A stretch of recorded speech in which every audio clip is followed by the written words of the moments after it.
Un cordial saludo a los presentes y siempre a los futuros, y para pensar en el futuro mayor, también a los del pasado, por si las moscas.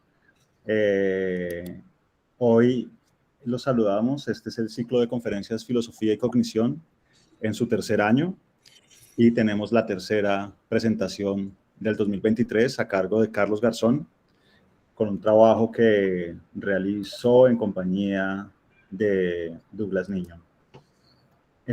Carlos será quien se encargue de la presentación. Él es filósofo, magíster en filosofía y doctor en filosofía por la Universidad Nacional de Colombia. Es profesor del Instituto de Filosofía de la Universidad de Antioquia. Sus áreas de desempeño son la epistemología analítica y social y el pragmatismo. Recientemente fue editor académico de un número especial sobre injusticias epistémicas para la revista Estudios de Filosofía, la número 66, y del libro Cartografías del Pensamiento Filosófico, editado por la Universidad de Antioquia. Hoy nos hará una presentación sobre la estructura continua de la cognición desde una aproximación persista. Bienvenido, Carlos. Un gusto tenerlo por aquí.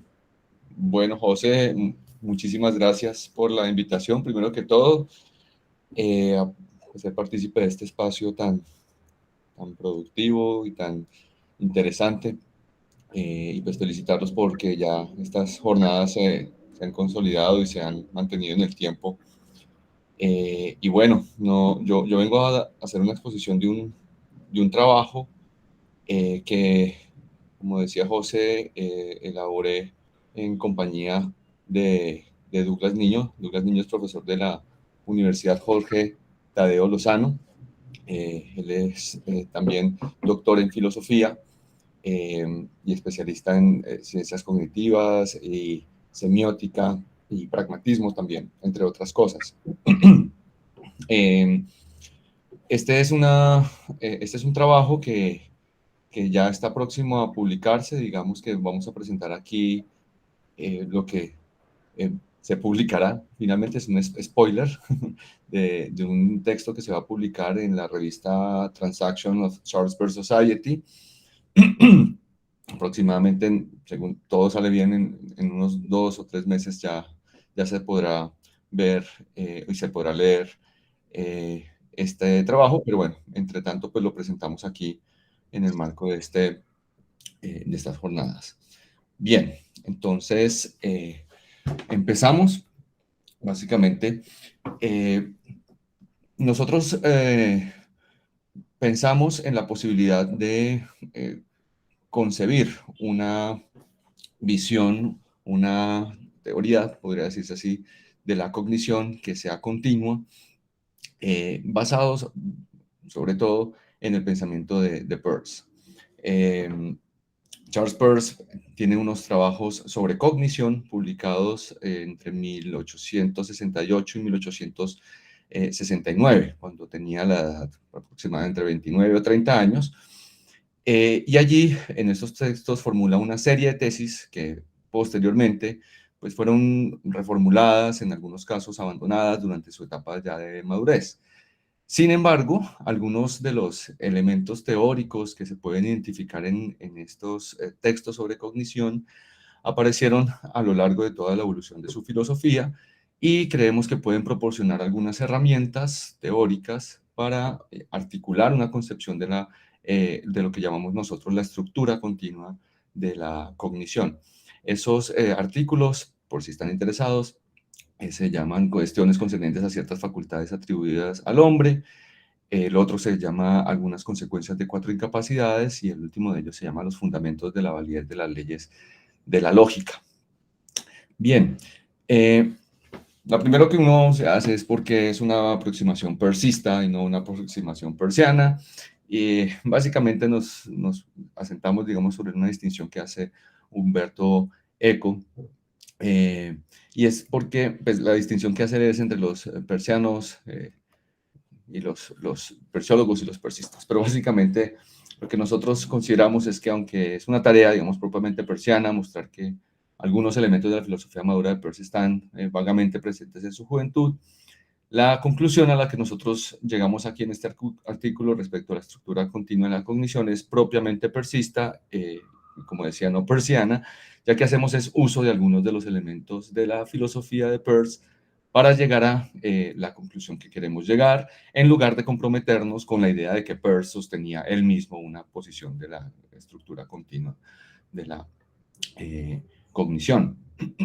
Entonces, digamos que por eso este trabajo es más de enfoque peircista que de enfoque peirceano o persiólogo. Los persiólogos son los que saben con muchísimo detalle muchas cosas de las ideas de Peirce y son capaces de reconstruir, ¿no? A lo largo de la evolución del pensamiento de Peirce, pues se saben las fechas y un montón de cosas así. Bueno, al margen de esto, pues también estamos los persistentes, que somos quienes estamos ahora presentando este trabajo aquí. Bueno, lo primero que tenemos que decir es que vamos a entender aquí cognición, pues lo ponemos o lo diferenciamos con mayúsculas o minúsculas, porque de algún modo queremos hablar de la estructura, digamos, global de la cognición, ¿cierto? Pero también hablaremos de cognición, como cogniciones en particular, ¿no? Entonces, de aquí en adelante vamos a utilizar esta forma de cognición en mayúsculas, digamos, si es que vuelve a salir por ahí, para referirnos a la estructura que instancia un proceso que engloba más de un estado cognitivo determinado, y utilizaremos esa forma en minúscula, cognición, para referirnos a uno de los estados cognitivos específicos que constituyen o que hacen parte, digamos, de esa estructura global. En particular, digamos, una cognición particular se debe entender como un tipo de estado mental, básicamente, ¿sí? Una acción o estado mental con contenido, ¿sí? Bien. Entonces, pasamos a la primera parte de esta exposición, y lo que tenemos que decir aquí es que en los artículos sobre cognición del joven Peirce, se pueden identificar algunas de las ideas que, como veremos más adelante, nos empiezan a dar algunas pistas sobre cómo construir una teoría sobre la estructura continua de la cognición. Básicamente, Peirce sostiene una postura allí anticartesiana, antifundacionista, ¿sí? Pues considera que cada cognición siempre puede estar determinada o debe estar determinada lógicamente por una cognición previa, y en este sentido está criticando a Descartes porque considera que no hay algo así como cogniciones inmediatas, es decir, cogniciones que no dependan a su vez de otras cogniciones, ¿sí? En últimas, no hay algo así como condiciones fundacionales o fundamentales, ¿sí? No, dice él, no hay en absoluto una primera cognición de un objeto, sino que la cognición surge ya a partir de un proceso que es continuo. Esta es una idea que ya estaba concibiendo él allí en estos textos. Entonces es como una de las primeras tesis que abordamos. Y otra de las tesis que nos parecen importantes son las siguientes. Dice Peirce en estos textos que todo pensamiento tiene lugar necesariamente a través de signos, o que cada pensamiento debe dirigirse a algún otro, debe determinar algún otro. U otra forma de decir que el pensamiento debe interpretarse en otro. Entonces, que toda cognición esté determinada lógicamente por una cognición previa, digamos, es algo que se infiere de la función sígnica de las cogniciones, ¿sí? Es decir, que toda cognición es un signo y que está determinada entonces por otra cognición. Y estas dos tesis, digamos, nos permiten concebir un primer esbozo de un modelo continuo de la cognición. Pero lo pone en estos términos. Dice, en ningún instante de mi estado mental hay cognición o representación, pero sí en la relación de mis estados mentales en diferentes instantes. En resumen, lo inmediato y por lo tanto en sí mismo no susceptible de mediación, lo no analizable, lo inexplicable, lo no intelectual, corre en una corriente continua a través de nuestras vidas. Esto nos permite de alguna manera como llegar a una conclusión rápida, y es que la cognición, esa estructura global, no es algo que pueda suceder en un instante, ni puede haber una cognición en particular en un instante cualquiera. Más bien, la cognición tiene lugar en la relación entre diferentes cogniciones en diferentes instantes. Digamos, estas son las dos ideas germinales que nos motivan en nosotros como la intuición de querer conseguir una teoría de la cognición continua y que está inspirada desde luego en Peirce. Aquí entonces hay que tener en cuenta dos cosas que van a resultar importantes, y es si la cognición es algo continuo, tenemos que preguntarnos cómo pueden ser las relaciones o el vínculo entre diferentes cogniciones, ¿cierto? Si una cognición está determinada por otra cognición previa y esta a su vez determina otra cognición sucesiva y así de infinito, vemos que hay dos tipos de relaciones allí. Una relación que podemos llamar de precesión y otra relación de sucesión, ¿no? Por sucesión nos vamos a referir aquí a la relación que existe en una serie de cogniciones entre uno de los elementos y otro que le sigue, ¿no? Y por precesión, pues nos referimos a la relación que existe en esa serie entre uno de los elementos y otro que le precede, ¿sí? Entonces, las relaciones de sucesión y de precesión entre cogniciones deben caracterizarse básicamente en términos de un flujo continuo, dada la función direccional de las cogniciones, que son cogniciones signos, y dada su naturaleza sensible al tiempo y dirigida a un objetivo. Entonces, si las cogniciones son continuas y están en esta doble función sígnica de determinación, que determina algo y está determinado por algo, pues también quiere decir que ese flujo continuo es sensible al tiempo y está de alguna manera dirigido a la satisfacción de algún objetivo, ¿no? Uno siempre tiene una cognición para algo, ¿no? Bien. Entonces, esto nos conduce a realizar las siguientes preguntas. Si la estructura de la cognición es continua, ¿cómo pueden entenderse bajo este modelo procesos cognitivos como la percepción, la emoción, la abstracción, la reflexión, la atención o la creencia? Otra pregunta que surge es si cada cognición está determinada por una cognición previa bajo este modelo de la doble determinación, en términos de la función sígnica de las cogniciones, ¿cómo se entiende la aparición de cualquier cognición dada? ¿En qué momento, cómo debemos entender que aparezca una cierta cognición? Una tercera pregunta que puede considerarse es si toda cognición determina una cognición posterior que la interpreta, ¿en qué momento concluye entonces un acto de cognición concreto? Porque las relaciones de determinación en virtud de la característica sígnica de las cogniciones hace que el proceso de sucesión y de precesión se extienda como que al infinito, y entonces uno quisiera preguntar en qué momento entonces podemos decir que un acto concreto de cognición termina. Y la cuarta pregunta es, ¿cómo podrían entonces caracterizarse las cogniciones individuales? Si la cognición es continua, entonces, ¿cómo qué criterio tenemos para individuar las cogniciones que hacen parte de ese continuo? Lo que nosotros, las preguntas que nosotros abordamos en este trabajo son las dos últimas. Las dos primeras las dejaremos para un trabajo futuro, porque creemos que primero hay que responder estas dos, la pregunta 3 y la pregunta 4, y esto ya nos dará pues tiempo para luego entender las otras dos preguntas. Entonces, sobre estas últimas dos preguntas, cómo concluye un acto de cognición concreto y cómo pueden caracterizarse las cogniciones individuales, es de lo que vamos a trabajar, vamos a hablar acá.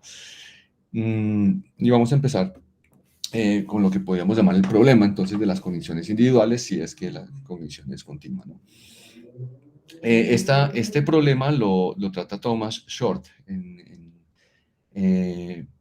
un libro justamente sobre la teoría de los signos en Peirce, y voy a leerlo porque creo que así es más claro. Dice, si el pensamiento forma un continuo, haciéndose referencia a esta hipótesis de Peirce, entonces no puede haber o no hay pensamientos individuales. Así, cualquier pensamiento dado, si es real en sí mismo un continuo, un movimiento en el tiempo distinguido arbitrariamente del continuo mayor del que forma parte, y cualquier pensamiento dado, si es un punto pensamiento ficticio, no tiene predecesor o sucesor inmediato, porque entre dos puntos cualesquiera de un continuo hay infinidad de otros. Pero entonces el hecho de que Peirce hable de pensamientos que preceden y siguen a otros en una serie es una ficción, o en el mayor de los casos un recurso analítico que no debe tomarse literalmente en todos los sentidos. Entonces digamos que aquí está Short mostrando por qué Peirce no podría sostener una concepción continua del pensamiento, ¿no? La misma objeción puede hacerse en términos de precesión y sucesión entre cogniciones diferentes, ¿no?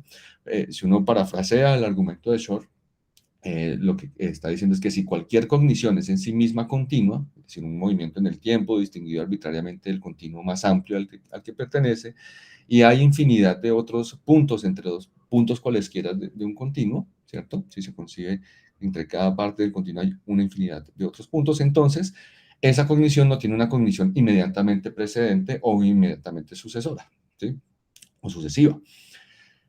Sin embargo, si ese es el caso, no hay forma entonces de explicar, siguiendo con el argumento de Shor, no hay forma de explicar las relaciones de sucesión y precesión entre las cogniciones.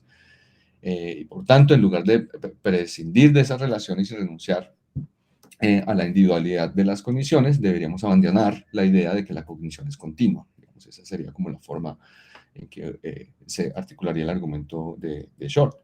El problema, en últimas, de la individualidad de las cogniciones radica en caracterizar las cogniciones individuales reales dentro de una estructura continua de la cognición sin que esto entre en conflicto con la posibilidad de que las cogniciones sean precedidas y sucedidas en esa estructura, ¿no? Básicamente en eso consiste el problema. ¿Cómo es que vamos a responder al problema de las cogniciones individuales al mismo tiempo que sostenemos que la cognición es continua, al mismo tiempo que sostenemos que hay relaciones de sucesión y precesión entre diferentes cogniciones? Nosotros consideramos que ese problema puede abordarse si de alguna manera recurrimos al concepto de continuidad, ¿no?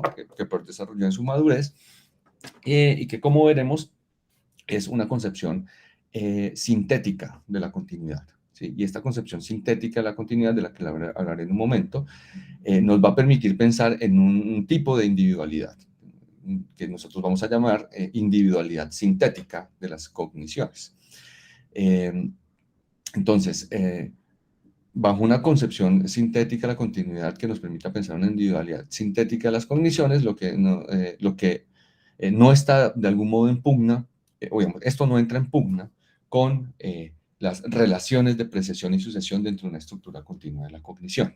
Entonces, básicamente, queremos mostrar más adelante cómo es que la objeción, por ejemplo, de Short está basada sobre una noción del continuo que es analítica, mientras que Peirce está proponiendo una noción del continuo que es sintética, y eso permite, digamos, solucionar el problema de las cogniciones individuales y establecer las relaciones de precesión y sucesión entre diferentes cogniciones, a la vez que uno mantiene la concepción continua de la cognición.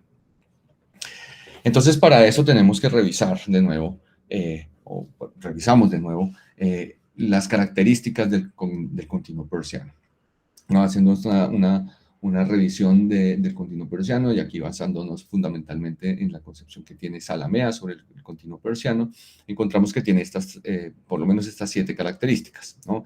El continuo es sintético, es reflexivo, es inextenso, es homogéneo, es supermultitudinario, es modal y es plástico. A continuación vamos pues a exponer qué quiere decir o en qué consisten cada una de estas cosas. Entonces, veamos.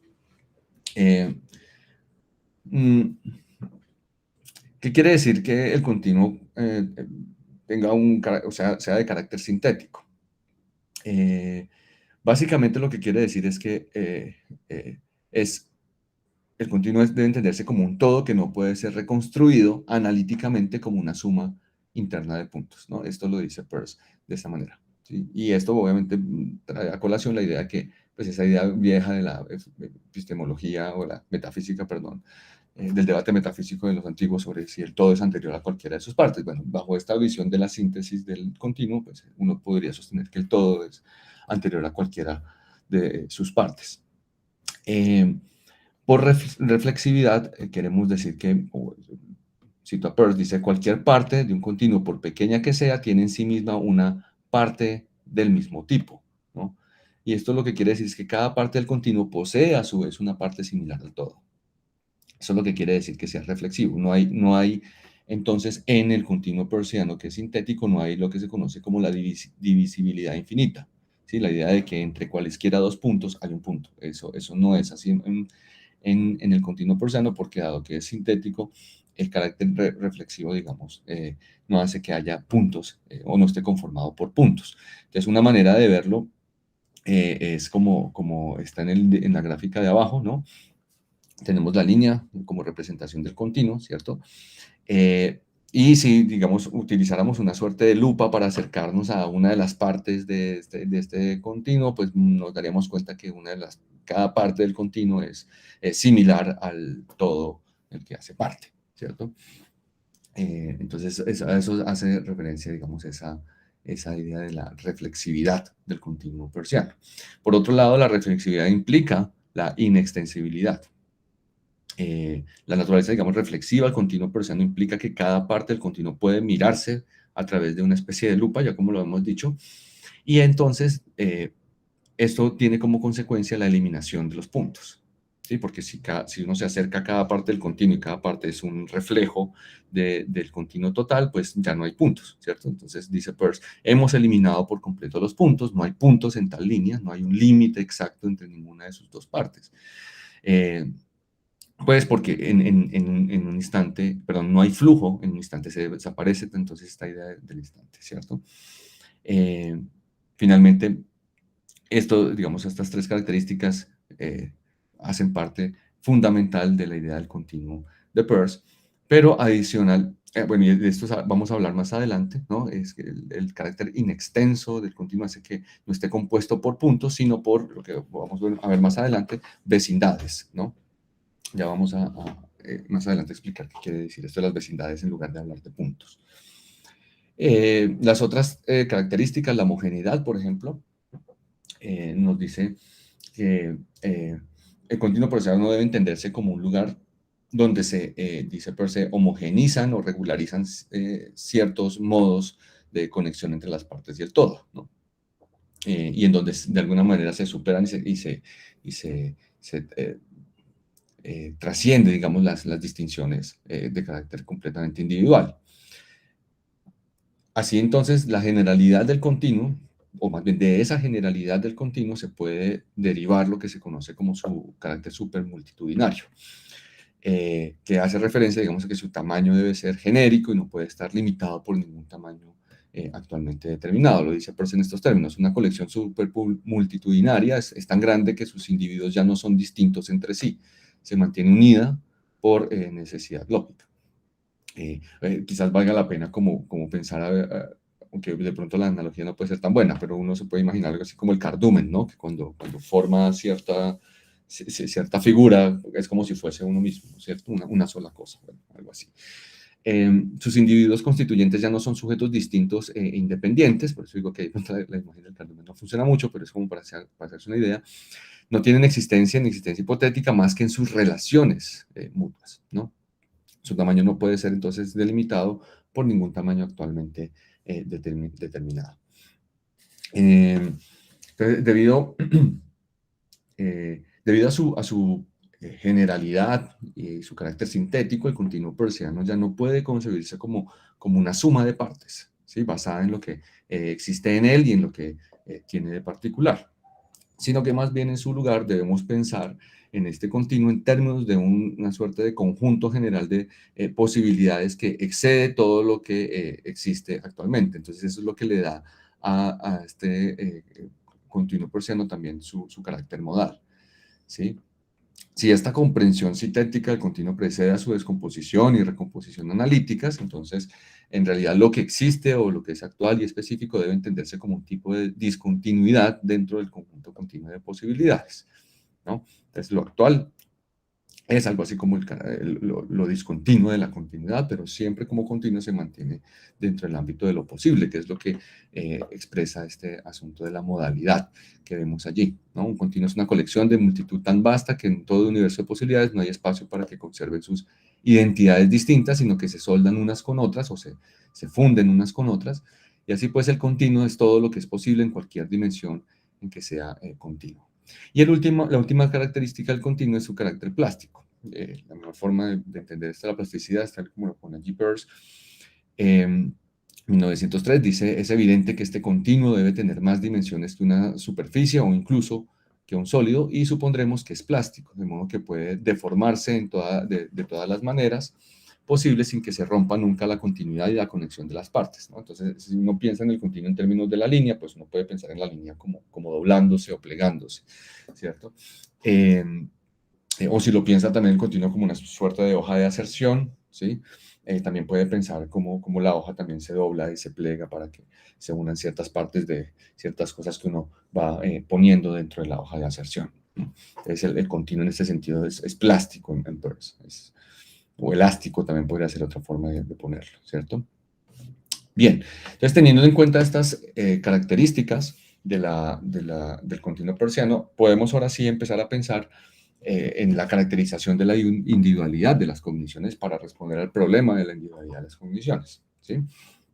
Entonces, tenemos aquí o dos formas de entender el continuo, ¿no? El continuo sintético y el continuo analítico. El sintético pues es reflexivo, inextensible, no hay puntos.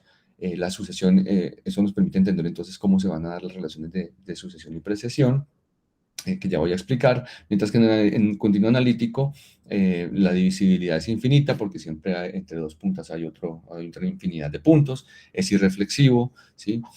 Porque reflexivo quiere decir que ninguna de sus partes constituyentes es similar al todo del que hace parte, es inextensible y entonces como es inextensible, como decía Shor, pues no puede haber relaciones de sucesión y precesión.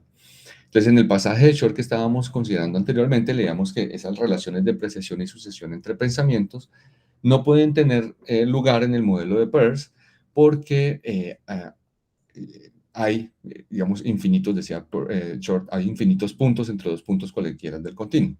Y sin embargo, uno podría decir que tal información revela que el continuo está siendo leído por Shor en términos de divisibilidad infinita, una perspectiva basada, como ya hemos mostrado aquí, en una comprensión analítica del continuo y no en términos de la reflexividad, que es una característica intrínseca, digamos, a la perspectiva sintética del continuo.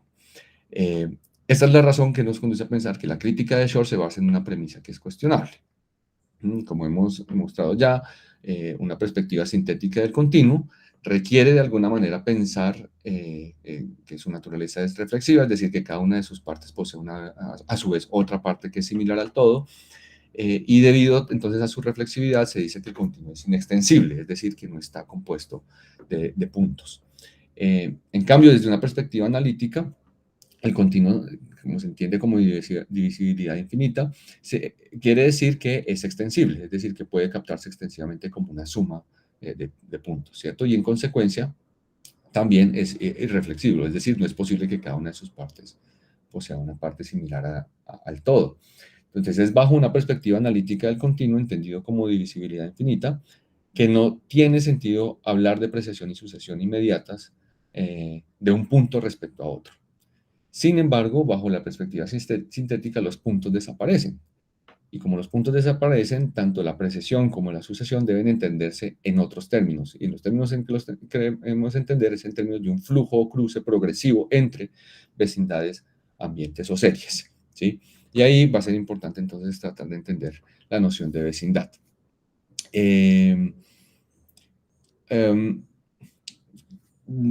Esto tiene un conjunto de cosas que son un poco más complicadas, pero creo que el ejemplo que trae acá Peirce quizás puede ser ilustrativo al respecto, ¿no?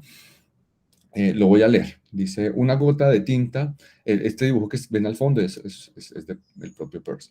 Dice, una gota de tinta ha caído sobre el papel y la he rodeado. Hay una línea de demarcación entre lo negro y lo blanco. Eso sin duda es cierto.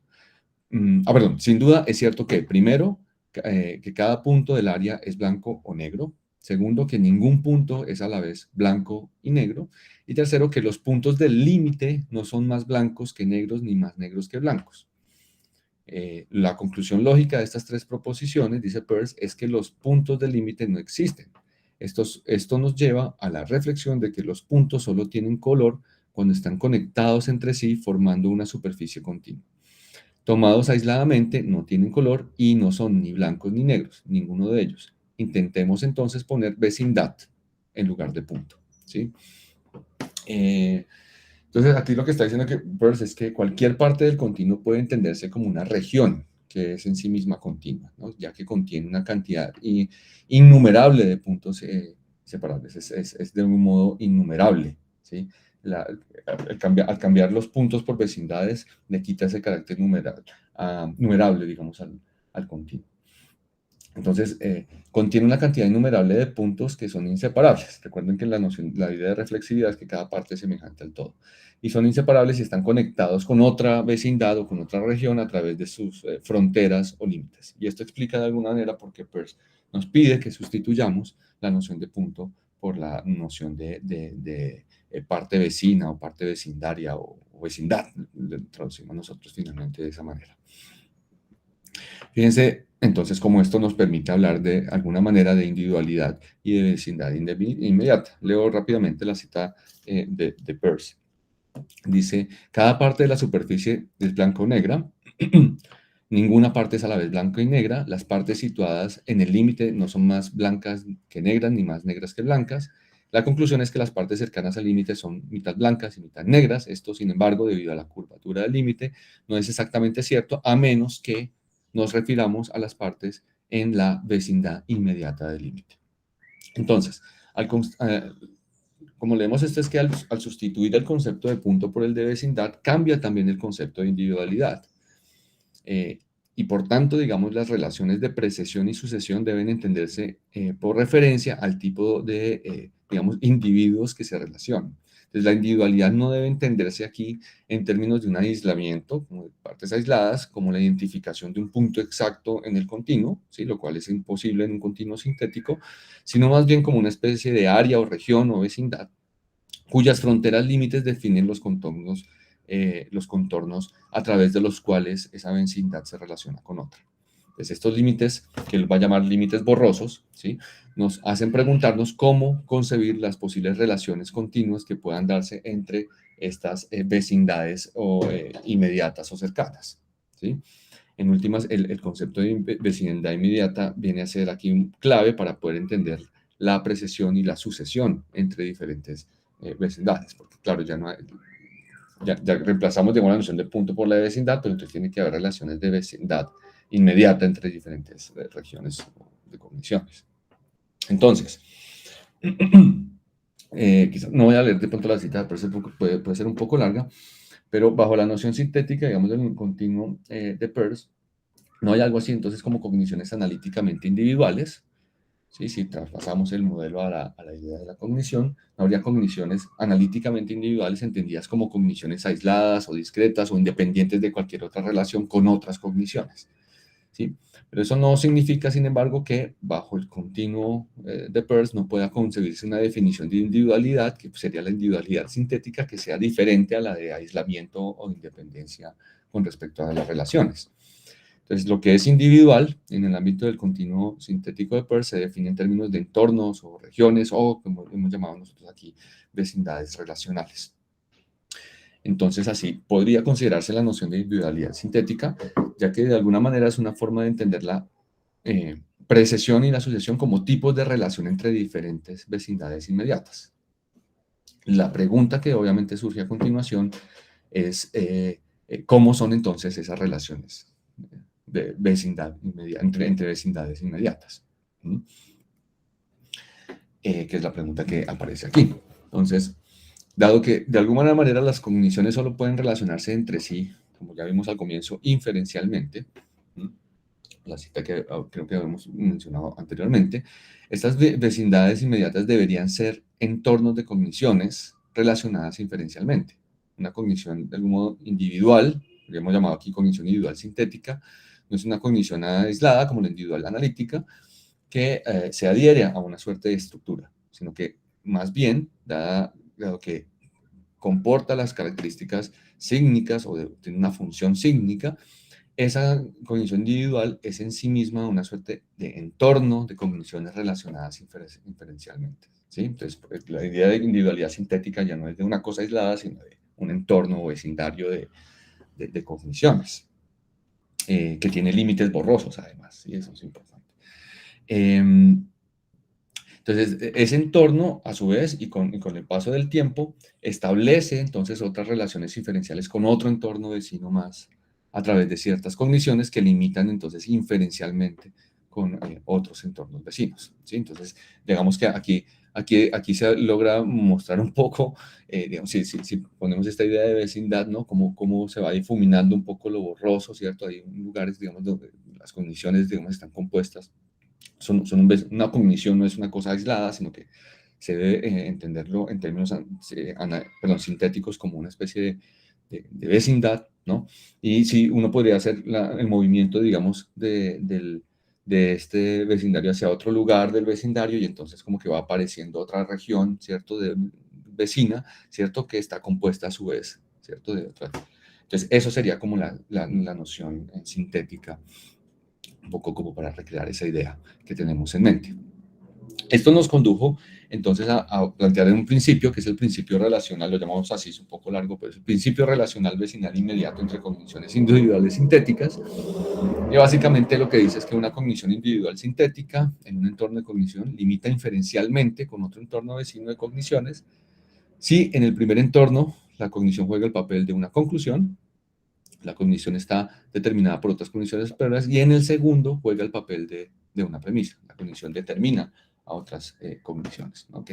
Recuerden la relación que estábamos estableciendo de determinación, de doble determinación de una cognición. Está determinada por otras y determina a otras, ¿no? Bien, esto nos permite llegar a dos conclusiones. Y la primera de ellas es que las relaciones inferenciales en las que interactúan las cogniciones limítrofes, digamos, en esos entornos borrosos, de los entornos vecinos, digamos, son constitutivas de los cruces y fluidos o graduales entre los entornos de cogniciones vecinas, ¿no? Y las relaciones que se encuentran en el límite de esos entornos vecinos, esa es la otra conclusión, relacionados constituyen los límites o fronteras de los diferentes entornos vecinos. Entonces, uno puede decir que la naturaleza dinámica de las relaciones inferenciales en una serie temporal, por decirlo así, en la que el sentido de las cogniciones tiene lugar en su fusión determinante y determinadora, excluye la posibilidad de separar, digamos, un entorno de cognición de otro, y por lo tanto socava de alguna manera la posibilidad de lo que se conocía en el continuo analítico como divisibilidad infinita dentro de cualquiera dos entornos de cognición. Entonces, para responder a la crítica de Shor, bajo el ámbito de un continuo sintético, no se requieren pensamientos individualmente analíticos. Recuerden que la objeción de Shor es con respecto a los pensamientos, nosotros lo extendimos luego a las cogniciones. Entonces, no se requieren pensamientos individualmente analíticos para dar sentido a las ideas de precesión y sucesión, si estas de algún modo se entienden como flujos inferenciales sensibles al tiempo, temporales, o cruces entre cogniciones vecinas individuales o individualmente sintéticas, por ponerlo en esos términos. Pongamos esto, digamos, en un ejemplo, ¿no? Un ejemplo que puede ser como ilustrativo, ¿no? Y en una condición que es como la de la percepción, ¿no? Hablando de los vecindarios o entornos discretos de cogniciones sintéticamente individuales. Esta idea este ejemplo, digamos, está inspirado en una idea de Christopher Hookway. Parafraseando un poco a Hookway, Peirce está de alguna manera interesado en aquellos casos de percepción en los que, por ejemplo, uno observa un libro azul sobre un escritorio durante un periodo de tiempo. Esa observación, dice Hookway, no consiste en una secuencia discreta de experiencias del libro azul, ya que la observación es, de algún modo, fenoménicamente continua.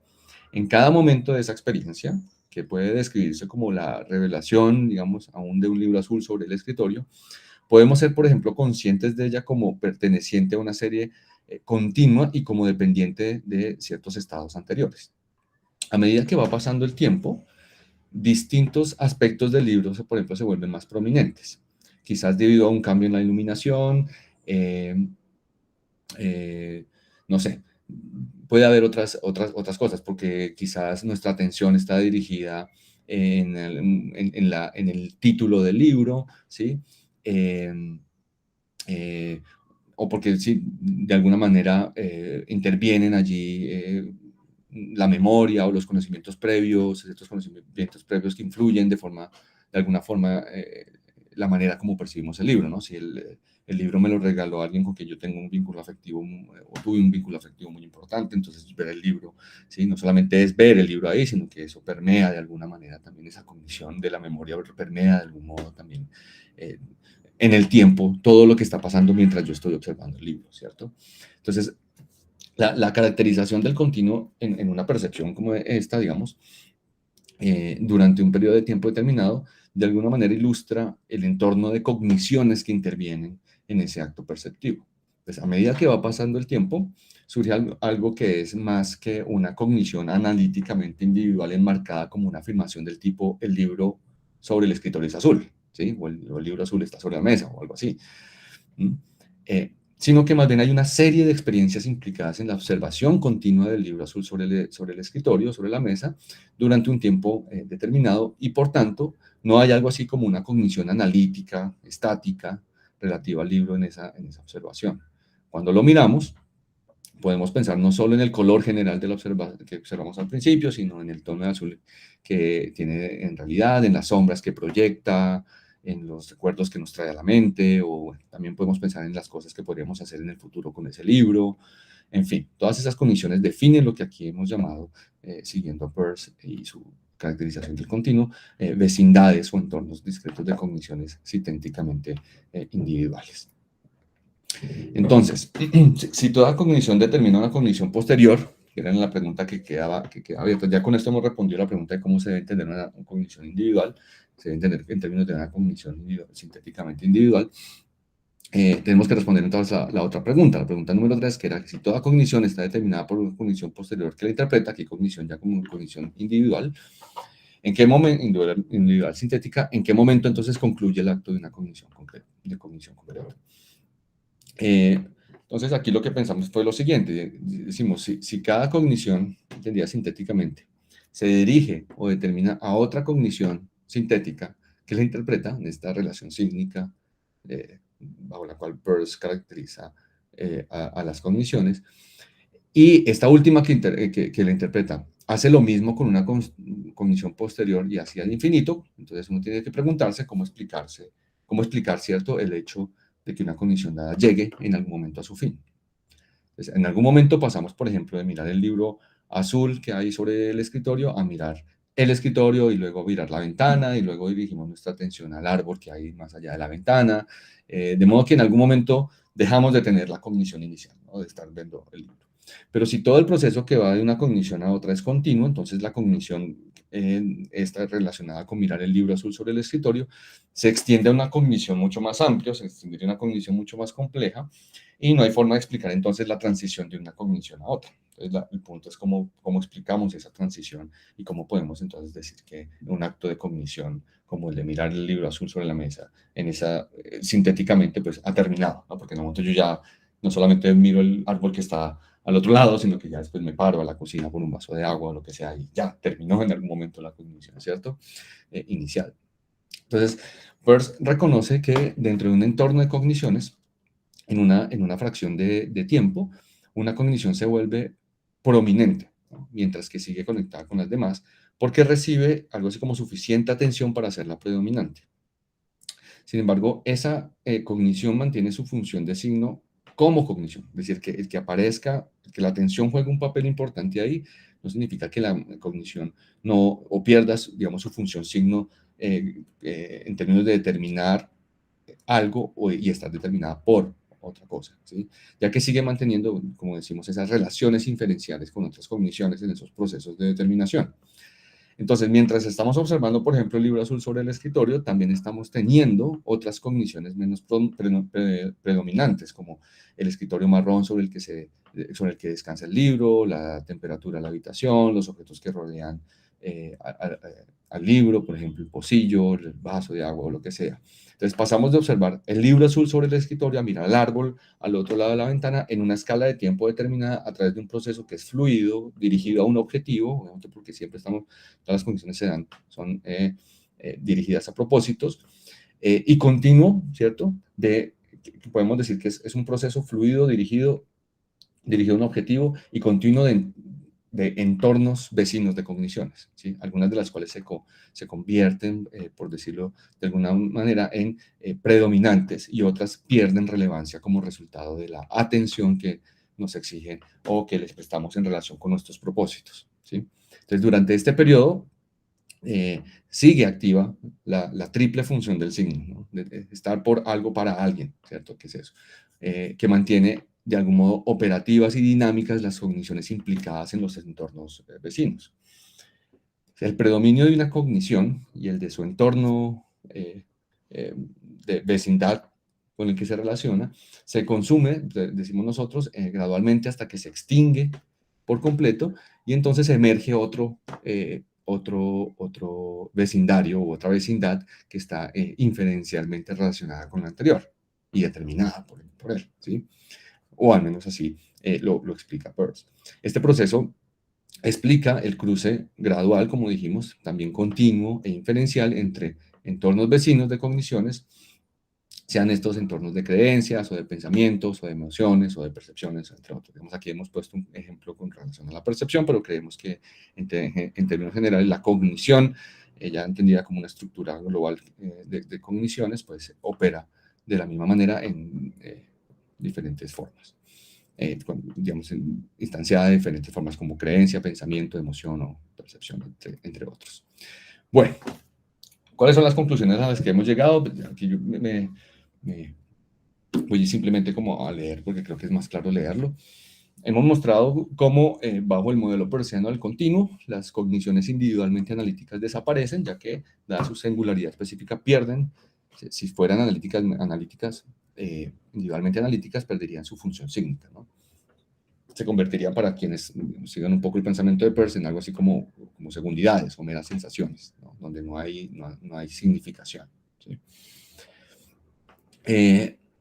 Reemplazar algún tipo de ontología de las singularidades por una ontología relacional de vecindades significa que las cogniciones individuales, al desplegar su función sígnica, deben ser entendidas como entornos vecinos en constante flujo relacional inferencial con otros entornos vecinos, como parte de un cruce inferencial entre ellos, que es continuo, fluido y gradual, y también sensible al tiempo. Entonces, Peirce con todo esto nos da unos elementos teóricos muy interesantes para considerar un modelo continuo sintético, no continuo analítico, sino continuo sintético de la cognición.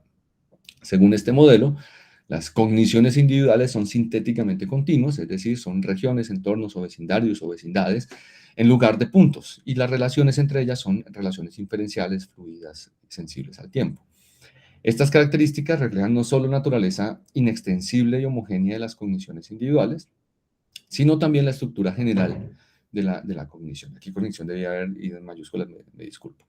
De hecho, debido a la reflexividad del continuo, si las cogniciones individualmente sintéticas son continuas, entonces la estructura de la que pertenecen, de la que son cogniciones, de las que esas cogniciones son una parte similar, ¿cierto? Un vecindario discreto que ofrece una instancia de las propiedades de esa estructura, es en sí misma continua, ¿sí?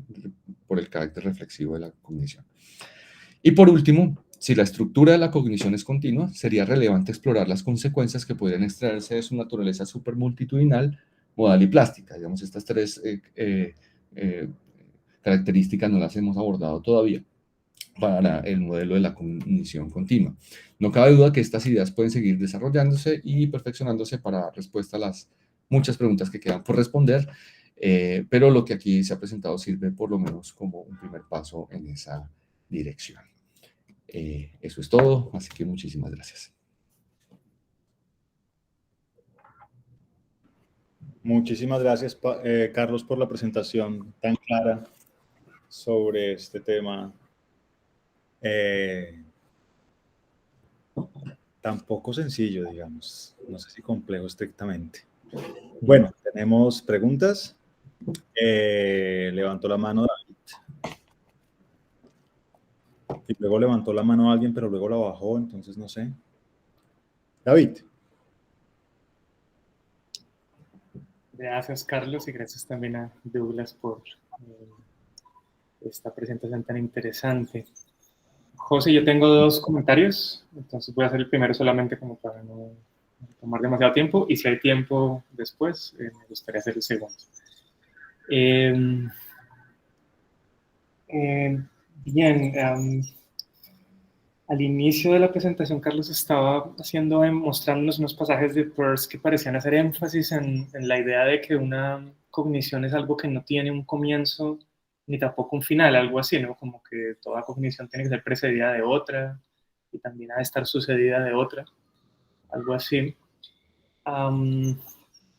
Y yo quería darles una sugerencia sobre cómo responder a una posible objeción que a uno se le ocurre de inmediato cuando aparece esa sugerencia. Y es que, claro, uno lo puede ver esto prospectivamente o retrospectivamente. Carlos, al final de la presentación, se enfocó en la parte prospectiva, como si yo tengo una cognición determinada y toda cognición debe estar sucedida por otra, entonces como que no hay un punto final en el tiempo.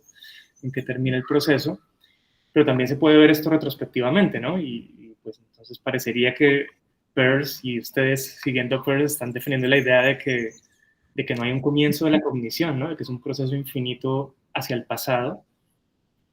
Y eso, pues, a primera vista parece muy, muy implausible, ¿no? Si uno toma una persona que tiene la capacidad de tener procesos y estados cognitivos, uno la toma en un punto en el tiempo y uno se empieza a ir hacia atrás, como viendo la historia de la persona, seguramente, pues, en un punto anterior hay también cogniciones que son parte de un proceso continuo. Entonces, yo tomo a Carlos en el presente y me regreso en el tiempo y veo qué estaba pasando con él cuando tenía 25 años, pues había en su mente procesos mentales. Y si me voy más atrás, seguramente también lo sabía cuando él tenía 5 años y tal vez también cuando tenía 2 años y 1 año, pero en un punto en el tiempo pues voy a llegar a algo a lo que no quiero atribuirle estados mentales, ¿no? Algo como un cigoto, por ejemplo. Yo no querría atribuirle estados mentales a ese objeto. Entonces, ustedes se aferran a la tesis de que la cognición no tiene un comienzo y un final, que es un proceso continuo, pues como que van a tener que acabar con una suerte de panpsiquismo que parece bastante implausible, ¿no? Atribuirles estados mentales a cigotos, pues eso no parece muy plausible. Entonces, yo pensando un poquito en esa posible objeción que uno se le puede ocurrir, lo que se me ocurrió es que tal vez hay una idea que ustedes deberían tratar de defender un poco como una suerte de precondición para toda esta discusión.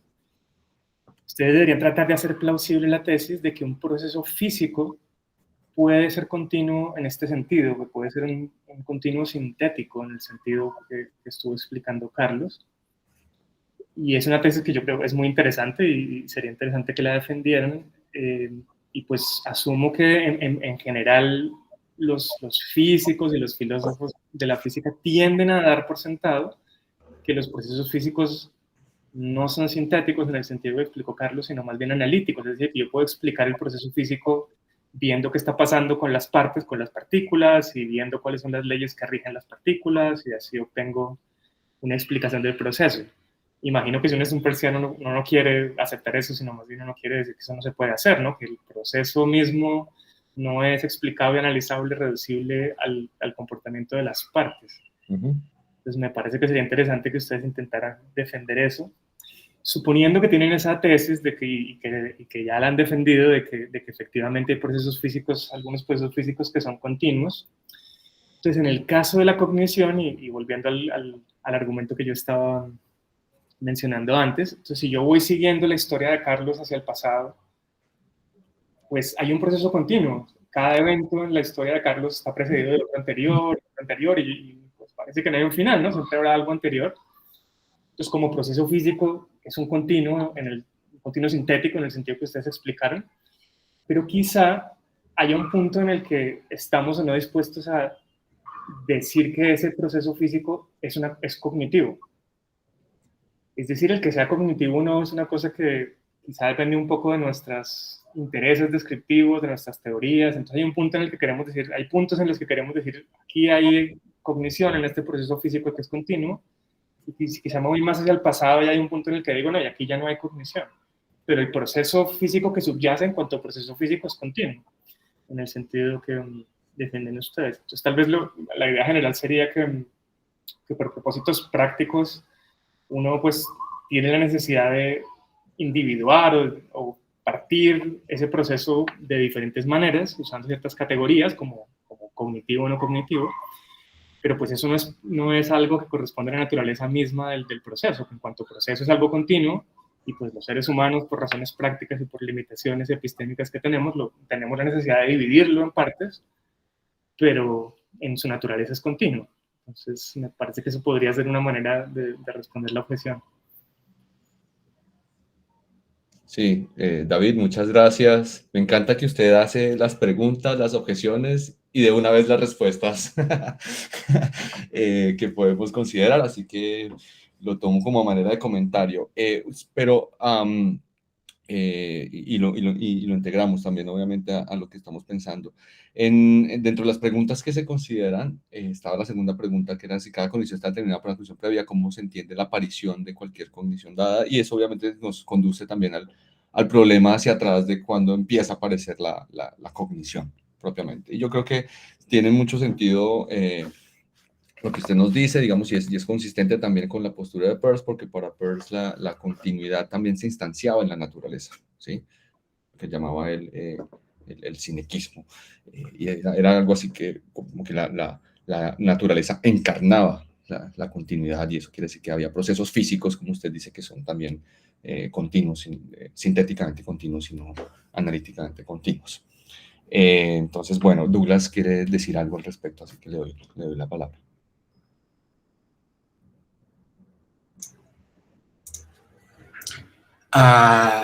David, primero que todo, muchas gracias por el comentario, la objeción, la réplica y demás.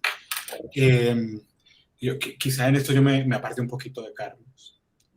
Pero con respecto a lo que dice David, hay que tener, digamos, hay que distinguir la cognición como Carlos la presentó en mayúscula, y cuál es el origen de la cognición en el sentido no lógico. Entonces, cuando hay organización, de tal manera que podemos decir de esa organización que tiene propiedades cognitivas, y eso, pues, en el cigoto, sí.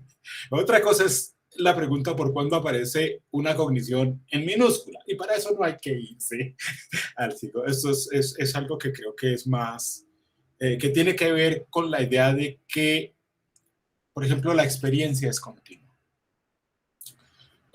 Como veo que esto es digamos, esto es parte de un ciclo que tiene que ver con filosofía de la mente y cognición, entonces voy a preguntar algo, y si esto es sentido común, seguimos, y si no, charlamos un tris. Y seguramente, no sé si conocen los trabajos de Sachs y Radvansky sobre eventos. Esto, ¿no? Le voy a pedir a José o a David que le abran su micrófono y hablamos un par de cositas. Y es, ¿quién abrió? ¿David o José?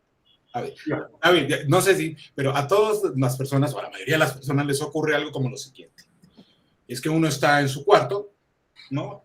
Y de pronto dice, tengo que ir a la cocina, sale, chan, chan, chan, chan, chan, llega a la cocina y ahí dice, ¿a qué era lo que venía? ¿A qué era lo que venía? Y se devuelve. Y cuando llega al cuarto dice, ya me acordé, y va y hace la cosa que tiene que ver en la cocina, ¿sí? Eso es una cosa muy común, es una experiencia muy cotidiana. De hecho, este es par de personas, sobre todo de Radvansky, que tienen 15 artículos sobre por qué cruzar puertas hace que a uno se le olviden cosas. Pero mi punto es el siguiente, su experiencia cotidiana es fluida, pero uno la recorta en eventos. Una de las cosas que funciona, que diferencian los eventos de los hechos y los hechos de los objetos, es que mientras un objeto cualquiera pues tiene una cierta independencia y una morfodinámica propia, una cierta autonomía, los eventos no. Los eventos dependen hasta cierto punto de cuáles son los objetivos en curso. Esta presentación, ¿en qué momento comenzó? Cuando el primero que prendió el Meet, cuando se enganchó el segundo, cuando nos saludamos, cuando empezamos a grabar la primera vez, cuando empezamos a grabar la segunda vez. Eso alguien lo decide, alguien lo recorre, ¿cierto? Por eso es que obedece a objetivos, y por eso la cognición obedece. Las cogniciones en minúscula obedecen a objetivos. ¿Cómo surgen los objetivos?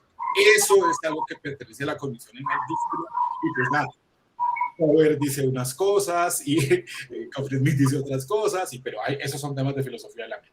Lo que les quiero decir es, fíjense, volvamos al ejemplo del cruzar puertas. Uno anticipa unas cosas, y en la percepción, la información que entra tiene o no tiene cumplimiento de esas cosas. Es decir, cuando uno anticipa, tiene o no tiene cumplimiento. Eso es una fenomenología. Pero en un modelo, por ejemplo, como el de predicción de errores, cuando uno cambia de evento, es decir, cambia, por ejemplo, objetivo, espacio, tiempo, acción, agente, pero sobre todo tiempo, uno cambia el evento. Y cuando uno cambia el evento, la probabilidad de que se equivoque aumenta. Y si la probabilidad de que se equivoque aumenta, lo que hacemos, lo que hacen los mamíferos, es actualizar la información. Entonces, cuando yo me levanto y voy a la cocina y actualizo la información, si la nueva información no está, mi decisión de a qué venía, no me acuerdo. Es decir, está muy lejos del borde del evento. Pero si en el cambio del evento yo mantengo la información y la actualizo, me vengo con a qué venía. Entonces, fíjate que el borde de donde comienza el evento y donde termina el evento es un borde que depende de mi atención, mis intereses. Entonces, cómo comienzan las cogniciones y cómo terminan las cogniciones depende también de yo qué estoy haciendo, para dónde voy, estoy cumpliendo el propósito, he comenzado la acción, no la he comenzado y más. No tengo que hacer como un argumento enorme, como sino es, mire cómo funciona. ¿Cuándo comenzamos esto? ¿Cuándo lo terminamos? Cuando tenemos, por ejemplo, sensación de cierre de cumplimiento objetivo. Ahí cerramos. Pero fíjense que eso no es un punto. Eso no es un punto. Es déjenme decirlo así, un microevento. Los eventos son temporales y son sensibles a objetivos. Y son sensibles a un montón de contingencias. Cuando uno los reporta, pues tiene todas las restricciones de la estrategia David. Pues el lenguaje recorta las cosas de cierta manera, el lenguaje reifica. Entonces, si uno lo reporta, cuando uno reporta, por ejemplo, la conclusión de un argumento, pues uno lo que reporta es una abstracción de algo que en realidad fue un proceso continuo. Pero uno dice, ¿cuál es la conclusión? Esta. Y la reporta como si fuera independiente del ambiente en donde aparecen las situaciones. Entonces, fíjense que es como si fuera al revés. Cuando uno aprende una ontología, ¿no? Este es el objeto, esta es la propiedad, pero en la experiencia uno tiene eventos y esos eventos, si les quita el tiempo, se le vuelven hechos, y si los hechos les quita cosas, se le vuelven cosas. Y cuando hace esas abstracciones sobre abstracciones sobre abstracciones, pues lo que está haciendo es recortando continuos y recorta algo que ya se ha recortado y lo vuelve y lo recorta y lo vuelve y lo recorta. Esto es lo último que digo para no tomarme todo el tiempo y es, fíjense que eso pasa a veces por pura economía cognitiva. ¿Sí? Cuando las primeras personas que hacen análisis de imagen, lo que hacen análisis es de cuadros, que no se mueven, es más fácil. Pero pues nuestra vida cotidiana basta con que uno voltee la cabeza y ya le cambió el mundo, le cambió un montón de escenarios. Y anticipa unas cosas permanentemente y que dan cumplimiento o no dan cumplimiento. Si uno se equivoca, tiene que volver a actualizar la información. Pero incluso eso también es un proceso continuo. Nada, voy a dejar ahí. Gracias, David. Bueno, yo tengo una pregunta relacionada. Bueno, tengo también dos preguntas que son como de comprensión, la verdad. Y esta primera que voy a hacer creo que está un poquito relacionada con lo que decía David. Entiendo que la reflexividad dice que cada parte del continuo posee a su vez una parte similar al todo, ¿no? Básicamente me pregunta, y sobre todo teniendo en cuenta esto de que el continuo es infinito, ya comprendiendo la explicación de Douglas que fue muy clara, aún así me queda la pregunta de si cada parte es similar al todo, finalmente entonces, ¿qué es el todo? Sobre todo si el continuo es infinito, como que a qué hace referencia al todo. Porque el continuo en mayúscula, digamos, si cada parte es similar al todo, pues asumo yo que uno debe comprender cuál es el todo. Y si uno habla de continuidad en mayúscula, ¿a qué hace referencia ese todo? Y entonces es similar a qué cada parte. ¿Sí me hago entender? Creo que sí, pero creo que no. O sea, a ver, la reflexividad dice que cada parte del continuo posee a su vez una parte similar al todo. Entonces, entiendo la motivación de la pregunta, pero lo que no entiendo es por el hecho de que se quiera como responder a el hecho de que para poder entender las partes discontinuas entendidas como similitudes del todo se tengan que entender por ende el todo, ¿sí? Es decir, pero es que de lo contrario, ¿cómo se dice que son similares al todo? ¿En qué sentido son similares? O sea, Claro, pero es que depende justamente de cuál es su teoría del continuo. Digamos, ese es el punto de la teoría. Entonces es como que usted puede concebir eh, básicamente como el todo en función de una suma de cada una de sus partes, ¿sí? Pues es una pregunta, digamos, como muy abstracta sin que usted tenga que, por ello, entender qué es el todo, ¿sí? Claro, y la pregunta suya es como, bueno, pero si usted está proponiendo una hipótesis diferente del continuo en el que cada una de las partes es similar a ese todo, entonces usted ya tiene que haber comprendido el todo para poder entender la parte que es similar a él. Pero yo creo que ahí no es que usted tenga, no se trata de una comprensión de, digamos, en términos de que usted tenga que tener como un acceso epistémico al todo, que es lo que creo que por donde usted va, ¿cierto? Para poder entender la parte que es similar a ese todo, ¿no? Porque aquí el asunto es estructural, ¿sí? Entonces, digamos, cada proceso continuo, cada proceso, si yo parto, como dice Douglas, si yo cojo un evento, ¿no? Lo parto aquí, ¿cierto? Y analizo esa parte, solamente esa parte, la partí arbitrariamente, pues me doy cuenta que se está comportando continuamente, es decir, que hay flujos graduales entre ciertos acontecimientos. Y eso ya me basta para poder dar cuenta de que si la parte es así, el todo del cual esa parte tiene que ser, cuando quito esas restricciones, tiene que ser exactamente igual, pero más amplio, ¿no? Porque se extiende hacia un lado y hacia el otro, ¿sí? Que la restricción no tiene por qué haber una suerte como de acceso epistémico del todo para poder entender la parte, que es por donde creo que va su pregunta. Sí, entonces cuando dice que es similar al todo, cuando dice que se parte y es similar al todo, ¿es similar en qué sentido? ¿En ese sentido de los 7 características de la continuidad? O sea, que no sé si la parte es reflexiva, sintética, inextensible. Sí, porque usted puede partir, por ejemplo, un evento, como dijo Douglas, ¿cierto? Y puede hacer subparticiones. Entonces, a esa subpartición, si la analiza, también va a ser reflexiva, homogénea, supermultitudinaria. Y si a esa parte también, esa otra parte también va a ser reflexiva, pero va a ser continua. ¿Sí? Cada parte va a ser continua, van a ser puntos, no van a ser instantes, ¿no? ¿Sí? Porque siempre están fluyendo. No sé si eso le ayuda a responder. Sí. Voy a hacer mi segunda pregunta porque está muy relacionada y también es de comprensión y de hecho es que creo que me puede servir para comprender otra cosa.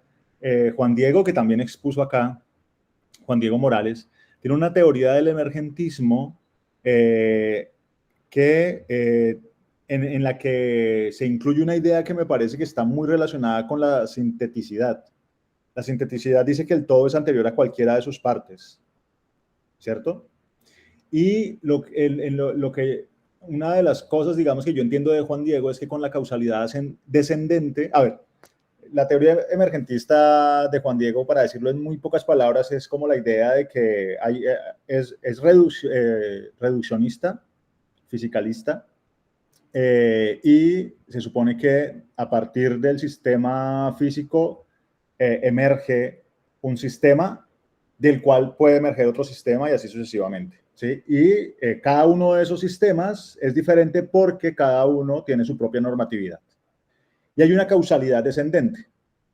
Y esa causalidad descendente hace que el sistema anterior del que emerge el sistema B, digamos, se mantenga, digamos, cobre unas relaciones que dependen de ese sistema superior. Sí, entonces, bueno, no quiero dar ejemplos porque los ejemplos que él da son como de física cuántica y no me voy a meter en eso. Pero lo que digo es que más o menos es, dicho en muy pocas palabras, es un poco esta definición de sinteticidad. El todo es anterior a cualquiera de sus partes. Entonces parece que está el todo y luego podemos ver sus partes. ¿Sí?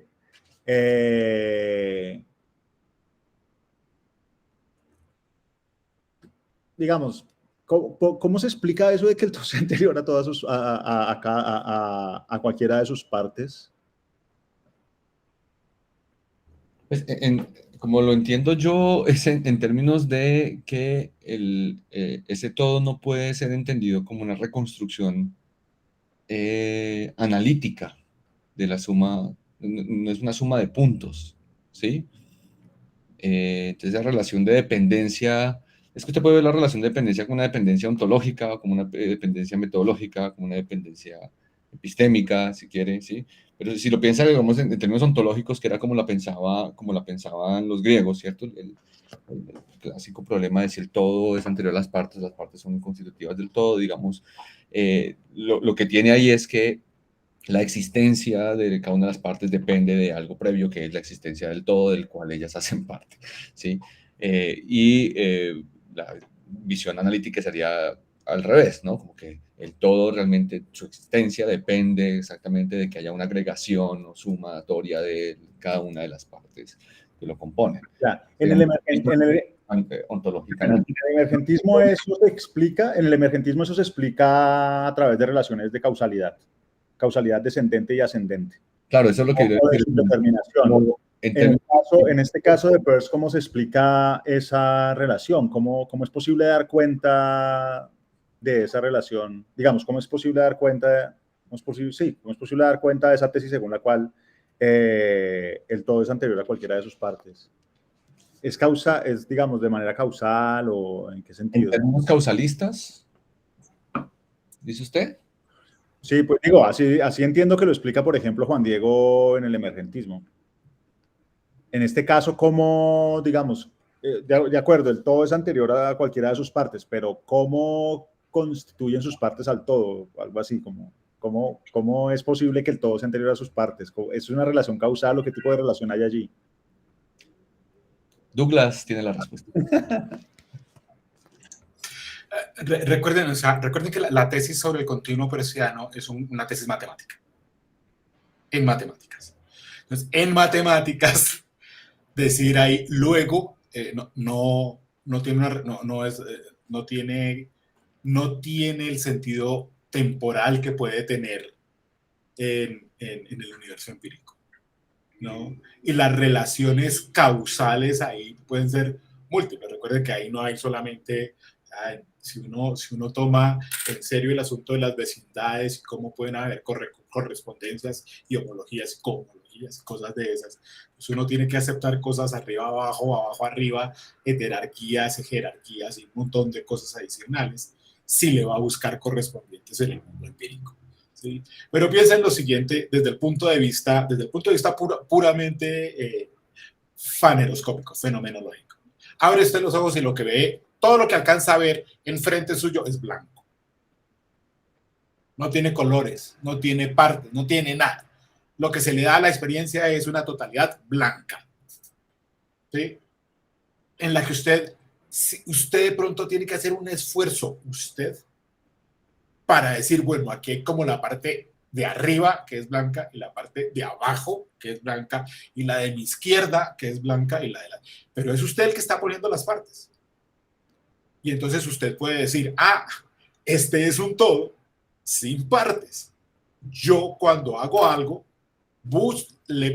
cuando yo intervengo esto que tengo enfrente, resulta que, por ejemplo, la parte de arriba blanca.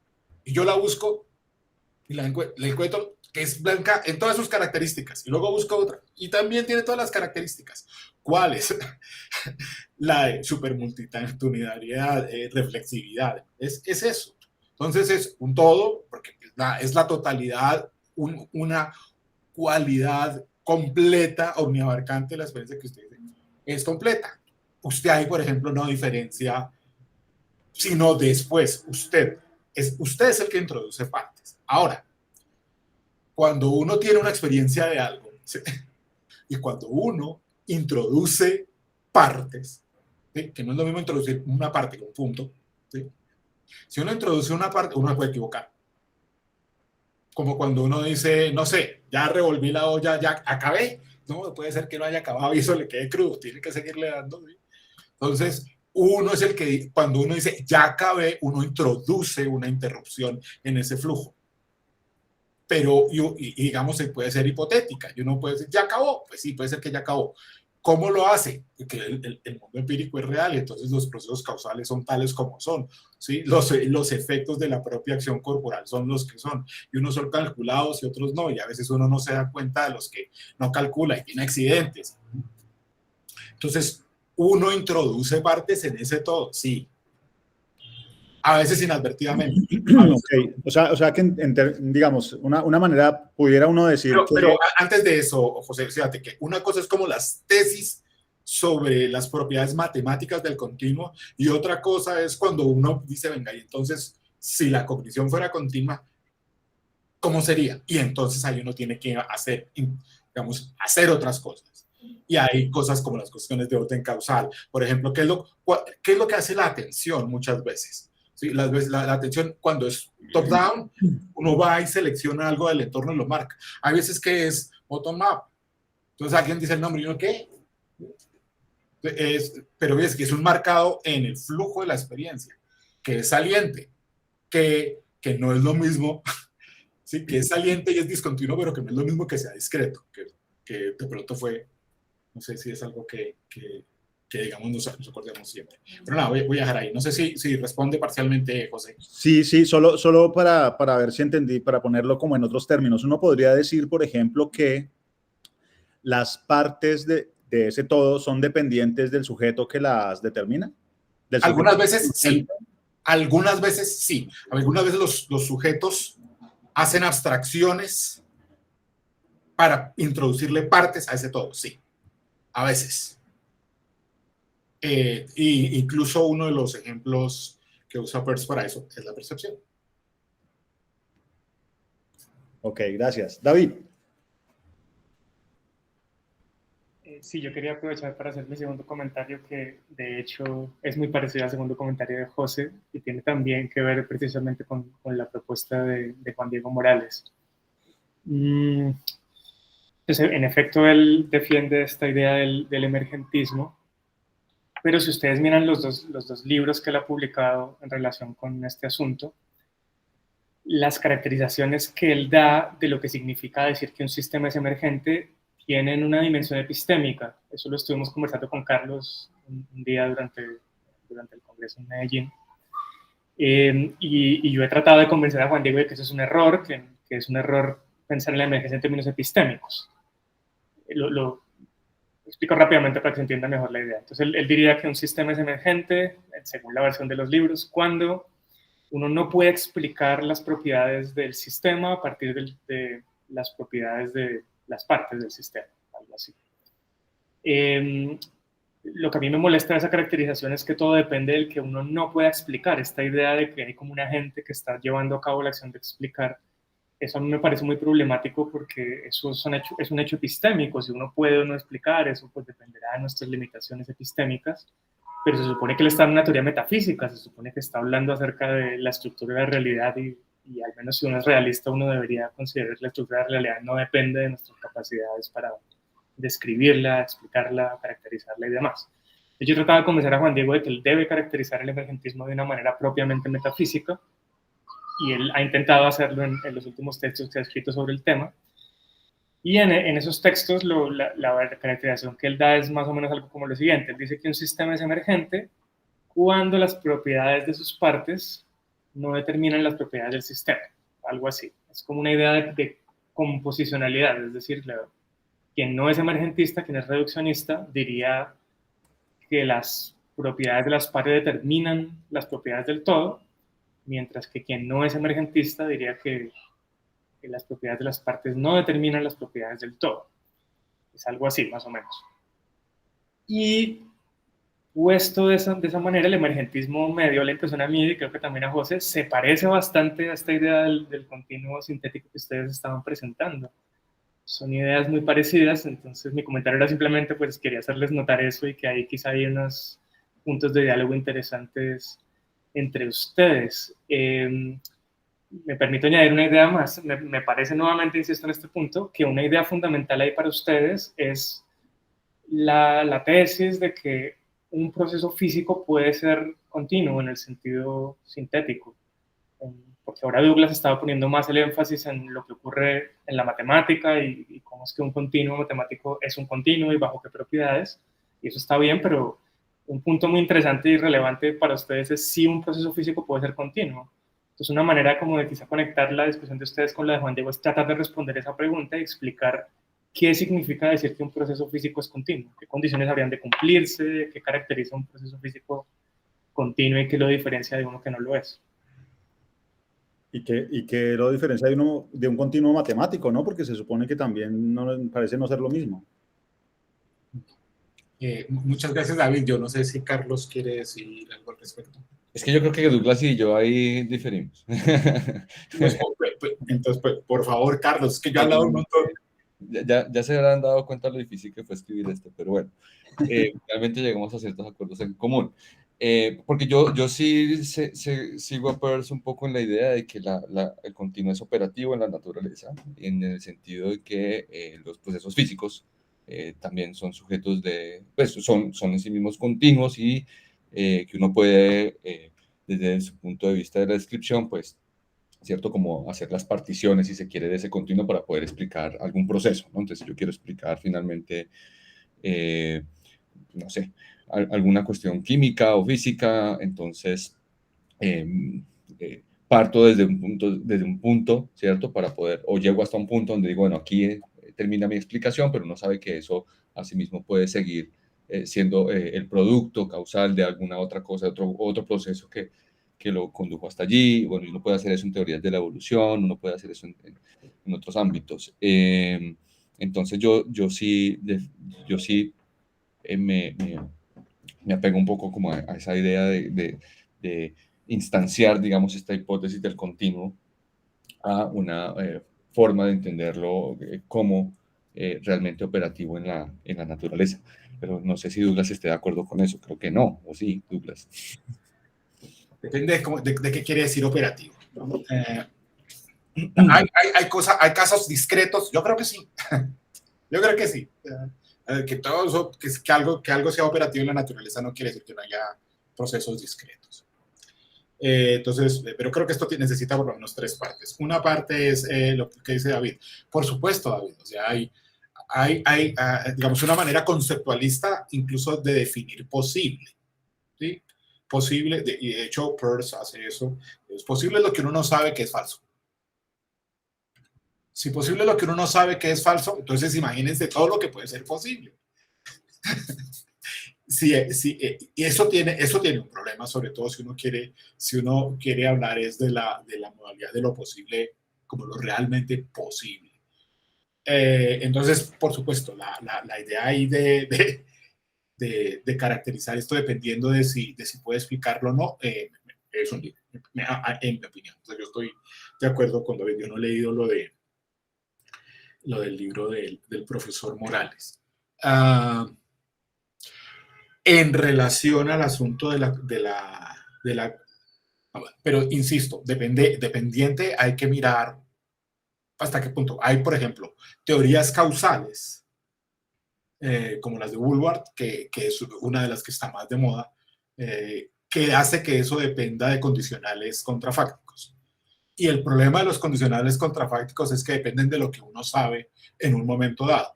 Que en un momento dado, un condicional contrafáctico depende de si uno conoce o no conoce una excepción a esto.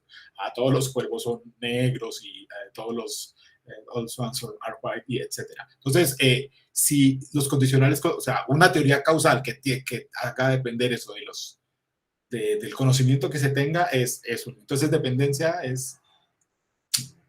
Ahora, en esto yo creo que sí diferimos con Carlos. El asunto de lo que tiene que ver con la cognición. Entonces, en esto sí, digamos, estoy con un pie en el enactivismo, pero el enactivismo sin extensión. O sea, con Thompson es un poco como el origen de la vida, el origen del sentido y el origen de la mente es el mismo. Y uno lo puede rastrear. Uno lo puede rastrear. Pero hay, digamos, continuidad biológica, es casi metafórico. Es que, digamos, hay unas constancias y unas inconstancias en relación, por ejemplo, a las mutaciones, a la preservación del pool genético, a un montón de cosas que se preservan. Ahora bien, yo no estoy muy seguro de que, mejor dicho, sí, si uno rastrea el origen de la vida, el origen del sentido, el origen de la cognición, y encuentra que es lo mismo y filogenéticamente lo puede reconstruir, eso es una cosa que le permite a uno más o menos dar cuenta, entre otras cosas, de dónde surgen, por ejemplo, los propósitos, de dónde surge la generación de sentido, y luego en ciertas clases de animales dónde surge la percepción, y en otra clase de animales, además, dónde surge, por ejemplo, la experiencia temporal, y así sucesivamente. Y cuando aparece la experiencia temporal en animales, la experiencia temporal, por ejemplo, sí parece ser continua, ¿no? Hasta donde sabemos.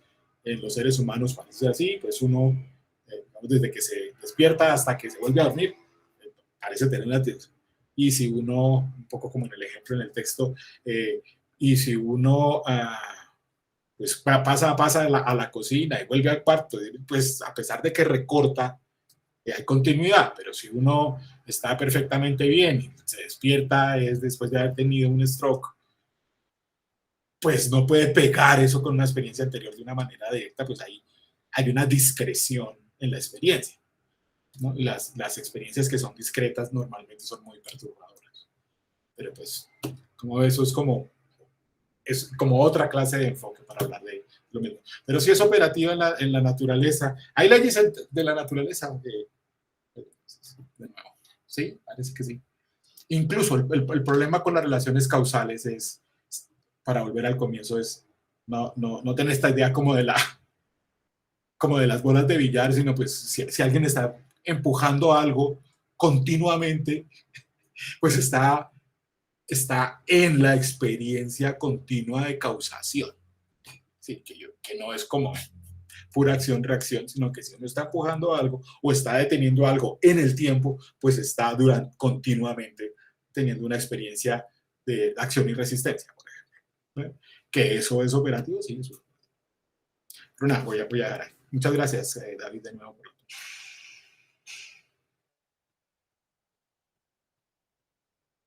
José. Ya, perdón.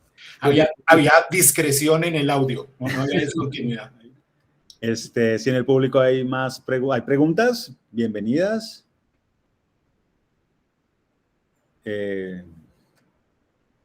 Aprovechen que Carlos está. Sí, exacto. David. Pues aprovecho para insistir en una relacionada con mi primer comentario. Entonces, ¿ustedes creen que la cognición en mayúsculas tiene un origen en el tiempo? No, imagino que sí, pero me gustaría saberlo. Eso en realidad era el punto de mi primera pregunta. Yo estoy de acuerdo con Douglas en que las cogniciones con minúscula tienen esa continuidad que ustedes han estado, que Carlos describió y luego también Douglas describió en una de sus respuestas. Pero yo lo que me pregunto es si ustedes aceptan la idea de que hay un punto en el tiempo en el que empieza a haber cognición, con el que emerge la cognición, en la evolución, el desarrollo de la vida. Creo que yo ya respondí eso. Creo que yo ya respondí mi parte de eso. Le toca a Carlos. Sí, ¿cierto? Sí, a ver, yo lo que pienso, David, es que la continuidad siempre, todos los procesos que se entienden dentro de un proceso de continuidad son graduales, ¿sí? De algún modo decir como que si hay un punto en el que ¡pum!, aparece la cognición, si yo digo sí a esa pregunta, me caigo, ¿cierto? Porque no debería responder eso porque justamente no hay un punto en la continuidad, ¿sí? No hay como un paso entre la sucesión y la precesión, digamos, no hay un punto en el que uno diga como aquí emergió la cognición porque el proceso es gradual y en ese sentido como que es vago, ¿sí? Entonces, digamos, la búsqueda por un punto originario, ¿no? Que es como la búsqueda por Adán, yo le pongo así, ¿no? La búsqueda de cuando Adán, ¡pum!, ya, empezó, dijo como ahora sí tengo cognición, Dios me dio la cognición, entonces ahora, de aquí para adelante pienso con cogniciones, no existe realmente, ¿sí? No hay un origen entendido como un punto, sino que el origen es, más bien, hay unos procesos que son graduales, ¿sí? Yo no sé si eso tenga que ver con el emergentismo de pronto de lo que habla Juan Diego Morales, porque no he tenido acceso a sus libros, pero creo que la gradualidad, digamos, permite mostrar en esos procesos de vaguedad, de procesos graduales y vagos, que obviamente hay límites borrosos, ¿cierto? Donde uno no puede, justamente porque no está con la metafísica del punto, sino como la metafísica del continuo, uno puede decir como aquí ya hay, en ese límite borroso, o hay cognición, ¿sí? Pero uno sí puede identificar los casos claros donde ya ahora sí hay, ¿cierto? Como que así lo entiendo yo. Y también los casos claros donde no. Claro.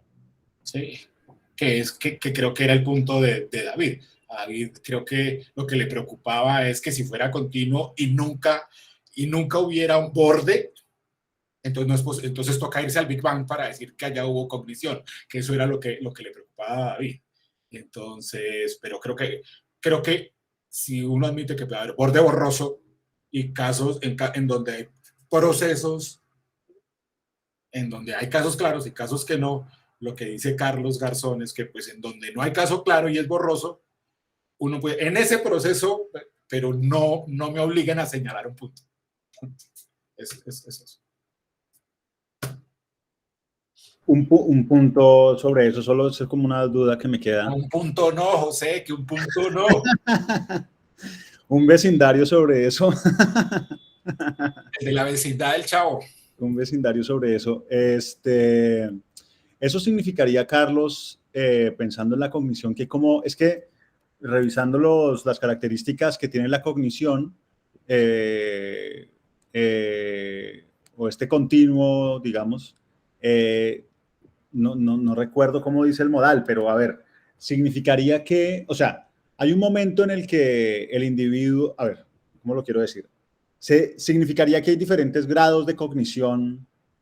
Digamos, ustedes hablan de cognición como en un sentido y eso le aplica como a todo. Entonces hablan de percepción, emoción, pero como si fuera siempre en el mismo grado. Pero si no se puede poner ese punto y es gradual, hay diferentes como tipos de cognición. Es decir, la cognición del niño de 3 años que todavía no ha desarrollado plenamente su corteza frontal, su corteza prefrontal ventromedial, por decir cualquier cosa, va a ser diferente del nivel de cognición que tiene un sujeto de 18 años. Eso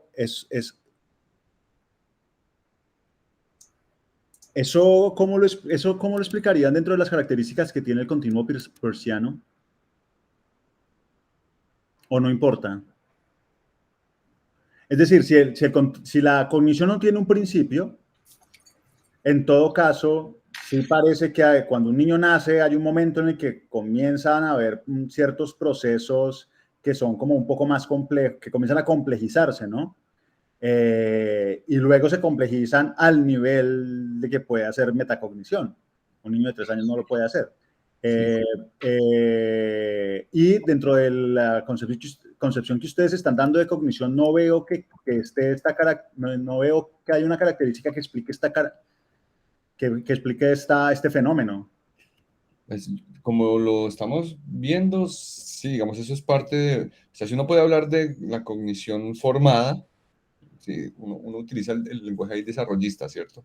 Que no sé qué tanto está siendo criticado hoy, pero si uno, por ejemplo, habla de una cognición formada y la caracteriza con unos ciertos criterios, digamos, que la caracterizan, uno puede decir que a ese punto se llegó gracias a un proceso que es gradual. Entonces, donde está el niño es en alguno de esos procesos, en alguna etapa, digamos, continua de ese proceso. Digamos, cuando uno dice el niño está en la etapa 5 de su desarrollo cognitivo, por ponerlo en esos términos, de nuevo, fíjese, es lo que nos decía Douglas hace un momento, uno está con su lenguaje partiendo, ¿cierto? Arbitrariamente, digamos, ese continuo, simplemente para poder dar una explicación, ¿cierto?, de ese evento que también es continuo. O sea, no está identificando un punto como tal, sino que está tratando de alguna manera, hacer una abstracción de la continuidad para poder decir el niño está en este grado con respecto a estas características definitorias de la cognición formada o algo así. Ya, lo voy a poner de otra manera. ¿Cuál sería el vecindario entre el niño recién nacido que uno diría que no tiene cognición y el niño de 7 años que ya comienza a tener procesos cognitivos? ¿Cuál es el vecindario? Digamos, ¿cómo sería? Porque sí entiendo que es difuso, pero si uno piensa, digamos, en un sujeto que tiene la capacidad de tener cognición, digamos, pues parece que en cualquier caso sí hay una suerte de inicio, si bien es difuso porque es como un proceso que tiene grados, pues ¿cuál sería el vecindario entre el niño sin cognición y el niño con cognición? Como, ¿dónde? Es que no sé, es como... Es que justamente, José, fíjese que considerar la cognición como continua, como el proceso de formación de la cognición de manera continua, nos hace considerar esas preguntas como preguntas ilegítimas. Ah, ok, ya. En el sentido de querer encontrar cuando el niño pasa de ser, yo qué sé, de estar en el estado A al estar en el estado B, ¿sí? Como si hubiese, ¿sí?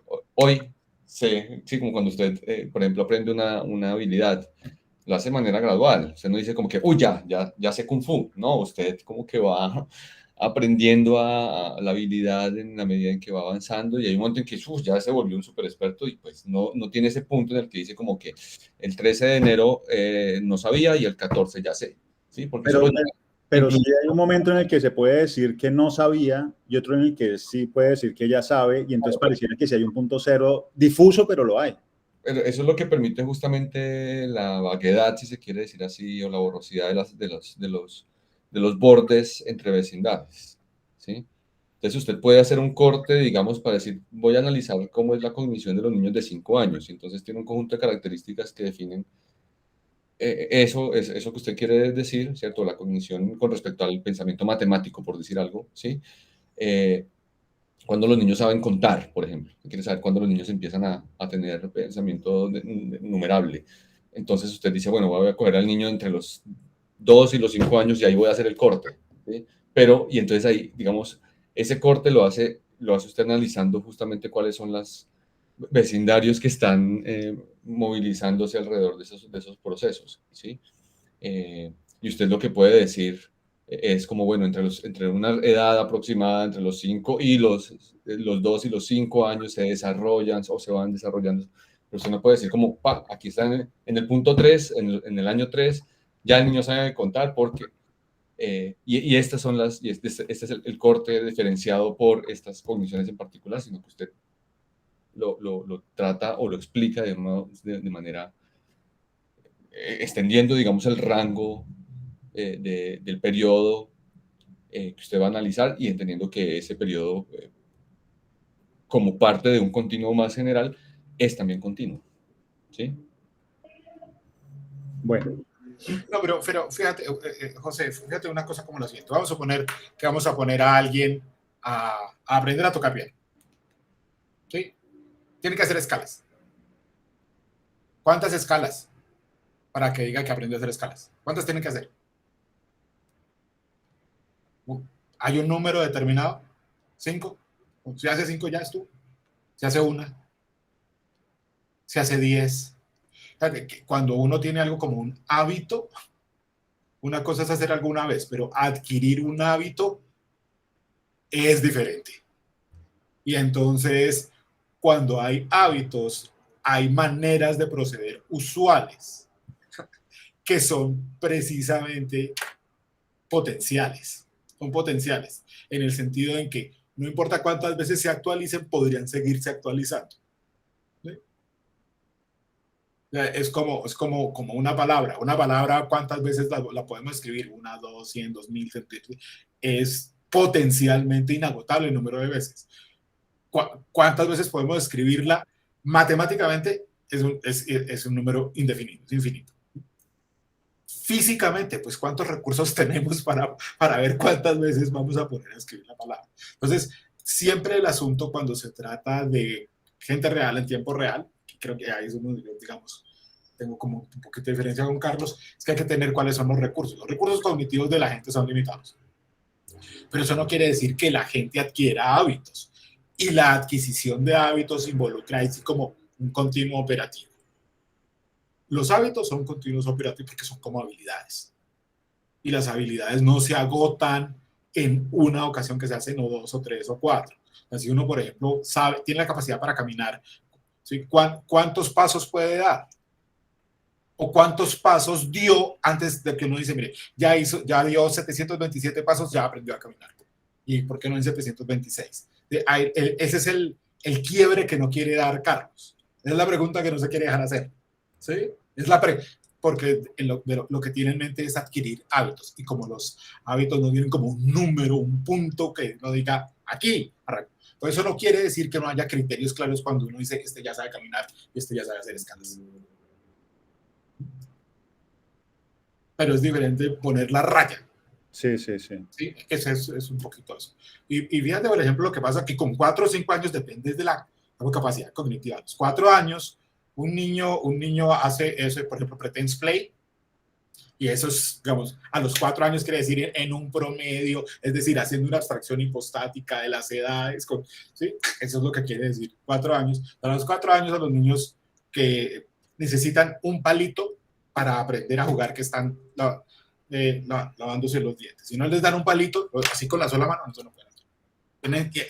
A los 5 años, lo hacen así. Entonces, un año. Eso quiere decir que, pues, ¿qué pasa en ese año? Pues pasan un montón de cosas, pero uno, dentro de las muchas cosas que dice, es que no aprenden a usar el dedo como un palito. Describirlo así, como que misrepresents todo lo que ha pasado. Por eso es que los cortes, por ejemplo, de aprendizaje involucran muchas más cosas que el mero reporte, que ya aprendió a esto, ya aprendió a esto, ya aprendió a esto. ¿Sí me hago entender? Gracias. Espectacular. Bueno, no sé si hayan preguntas en el público, ya estamos llegando al tiempo final. Bueno, muy bien. Muchísimas gracias, Carlos. Muchas gracias, Douglas. Un placer. A ustedes por la invitación y por todo. Muchas gracias. También, sí, muchas gracias, José. Muchas gracias por las preguntas también. Muchas gracias por la exposición. Muchas gracias a ustedes por atender, claro. Gracias, de verdad. Y por la invitación, por todo. Muchas gracias. Cuando esté la versión más desarrollada, pues, de lo que se expuso aquí, porque obviamente pues, hay que poner como todo un poco más rápido y los aspectos como generales, ya salga, se las pasaremos para que también ya desde el texto tenga una aproximación más precisa de lo que quizás decimos y de pronto también se amplíe la discusión, así que estará dispuesto por ahí. Buenísimo, buenísimo. Muy bien, entonces, David.